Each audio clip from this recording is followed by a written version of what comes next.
खुलुमबाय BTR news चेनेलाव गासैखौबो बरायबाय। आंनि चेनेलखौ साबस्क्राइब खालायाखैबा साबस्क्राइब खालामदो आरो बे खाथिनि बेल आइकन बेलखौबो थुनानै होदो जाहाथे गोदान गोदान भिडिअ होबानो सिगांग्रो नटिफिकेसन सहैनो हायो। बिटिसि सरकारनिफ्राय 200 सेल्फ हेल्प ग्रुपनो 1 लाख रां होगोन अनसुंथाइ महरै होननानै बुंदों। बे बाथ्राखौ राकेश ब्रह्म बिथाङा चिरां जिल्लायाव स्वर्णिम विजय बिकास सान फालिदों। 41 नं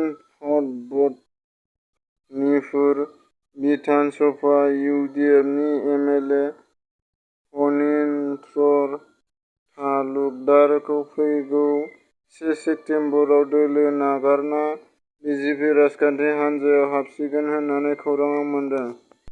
आसामनि मन्थ्रि पिजुल हाजरिकाया मैया उदालगुरि पानेरि बियाबाव नुजाथिफैदों।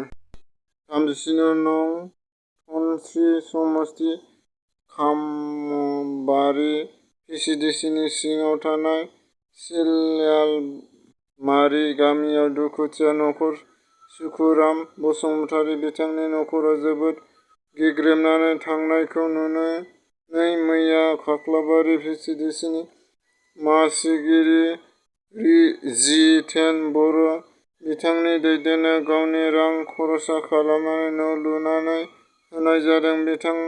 मासिगिरि जितेन बर' बिथाङा फोरमायो दि बेबादि दुखुथिया नखरफोरा न' लुनानै होबोबाय थानाय जादों होननानै फोरमायो। लोगोसे फोरमायबाय थानाय समाव मायबां जुजाइ बासियालासेनो दुखुथिया नखरफोरनि थाखाय खामानि मावलांगोन होननानैबो फोरमायो। बर' सावथुन मुलुगनि गेजेराव मानो खनले खनले ससियेल मिडियायाव सावरायलायनाय जानांगौ? बर' सावथुन मुलुगनि आफादा मानो सिरि? थारैनो बर' सावथुन मुलुगा गावनि गोसो बायदि सोलिगोन नामा? आथिखालाव ससियेल मिडियायाव बर' सावथुननि फावगिरिनिल' मानो सावरायलायनाय जादों? फैगौ 7 सेप्तेम्बर खालाव रोखोमश्री आरो जेम्सनि बागै मारा लागोन।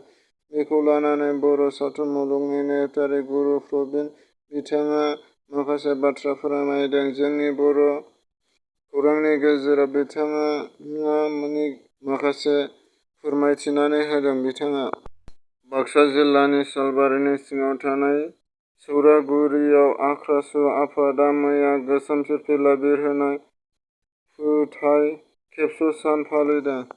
बिटिसिनि गाहाय मावफुंगिरि सोद्रोमा प्रमद बर' बिथाङा फोसावनाय बायदि बिटिसिनि गोरिबसिन सुबुंफोरनाव नखर नखर थांनानै साफ्रोमबो एमएलएफोरा खौरां लाहैथारनो थांखि नाजावदों।